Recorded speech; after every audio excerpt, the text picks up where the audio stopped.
Hi everyone, my name is Sarah Millington and I work for Idexx Laboratories where I specialize in the diagnostics of poultry. I also work with the diagnostics of other livestock and companion animals as well as cats and dogs. I'm here to talk to you today about a couple of viruses, the Newcastle disease virus and the infectious bronchitis virus. These are two diseases that infect chickens, and it is very important to have tests for these as they play an important role in the economics of commercial chicken flocks throughout the world. The Newcastle disease virus is an infection in domestic poultry. It's an acute respiratory disease. It's an RNA virus with a high morbidity rate. There's rapid onset. It appears throughout the flock within 2 to 12 days.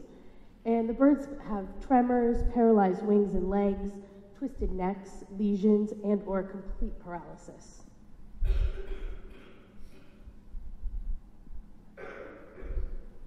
The infectious bronchitis virus is a highly contagious coronavirus. It is spread by respiratory discharge, feces, ingesting contaminated food and water, contact with contaminated clothing or equipment. The birds pose respiratory problems, swelling, decreased egg production, and poor egg quality. It also causes nephritis, which is swelling of the kidneys. And the morbidity rate for the infectious bronchitis virus is close to 100%. It can wipe out an entire flock within 2 weeks of infection. The diagnosis for NDV and IBV can be isolated from tissues from infected birds by the inoculation of allantoic fluid by the inoculation of the allantoic cavity within a 9 to 11 day old specific pathogen-free embryonic chicken egg. The infection of the birds is confirmed by using testing methods such as the PCR and the ELISA. Can you go back to the other side, please? So this is how I originally started about 6 years ago. I would do this procedure manually to produce the NDV and the IBV viruses. I would look at each egg individually to test for the health, but this is candling the egg here, and I would test for the health to make sure that they can withstand this process of creating this virus. And then I would use a tool similar to it's a Dremel tool, and it's similar to a tool that a dentist would use to puncture a small hole within the egg. And then I would come down with a needle and inoculate the virus into the allantoic cavity within the egg.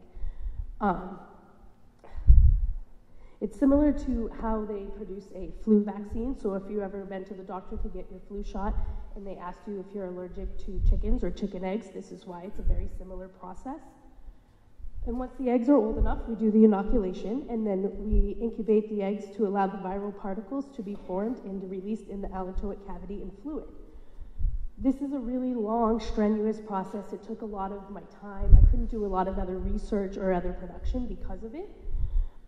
Another part of the process is to harness the allantoic fluid, and we'd have to use, can you go back to the other side, please? We'd have to use forceps to remove the top of the eggs. And once you do that, you put the pipette down and aspirate the fluid up. We do one egg at a time. There's about 400 to 600 eggs. So it took quite a bit of my time. It was clear that I needed to update my technology as the demand for these two viruses was growing throughout the world. Next slide. So we talked to Reinhardt and purchased a semi-automatic egg inoculator. It does about 36 eggs at a time. You put them on a flat and you put them under this machine here. Press a button and it goes right underneath and inoculates all 36 eggs at once. It's super great technology. It saves so much of my time, and it's also very steady.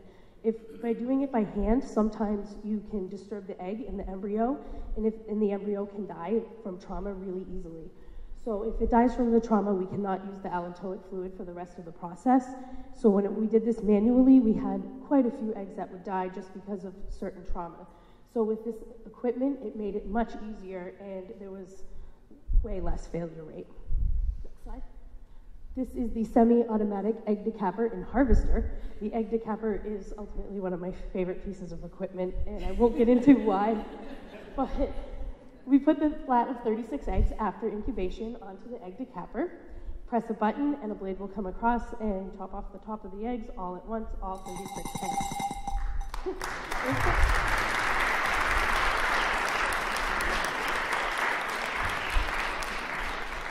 I love how you have a favorite instrument, and I love how it's an egg decapper. I think that's fantastic. It's truly fantastic.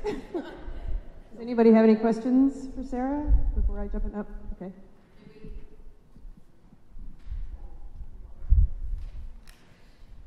Did we hear the full reason of why that's your favorite machine, or is there more to tell? Well, it cuts off a lot of time in what I do. No pun intended there. And it's just fascinating to watch because it doesn't disturb the eggs at all, and you think it would, but it's very quick and very easy, and opens up all the top of the eggs for me very quickly.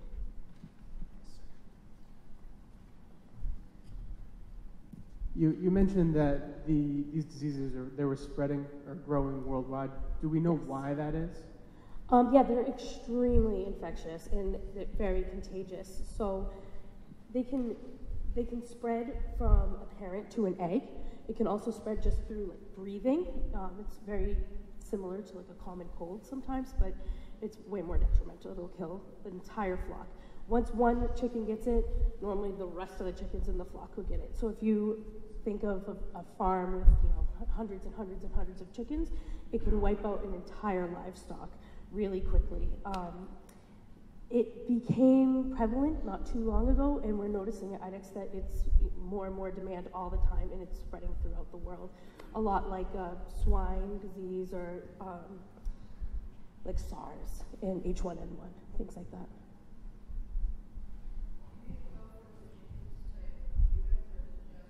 No, this one actually can't go from chickens to humans, thank God. The Newcastle disease is actually a zoonotic, but you don't get the Newcastle.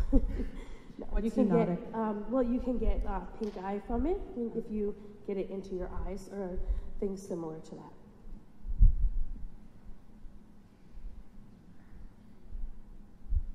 We're going to let Sarah off the hook as well. Thank you.